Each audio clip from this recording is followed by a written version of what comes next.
Horlama tedavi edilmezse uyku apnesine yol açabilir.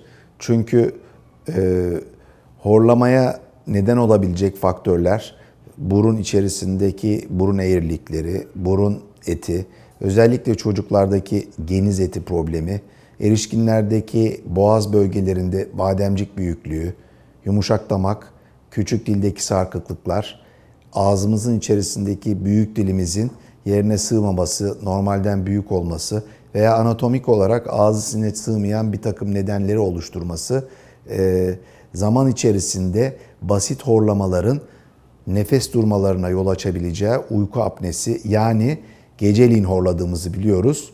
Horladığımız sırada horlayan dokuların tıkanarak geçici olarak akciğerlere oksijen gitmemesi ve vücutta bu oksijenasyonun sağlanmaması nedeniyle bir takım problemlerin ortaya çıkması uyku apnesinde söz konusu olabilir.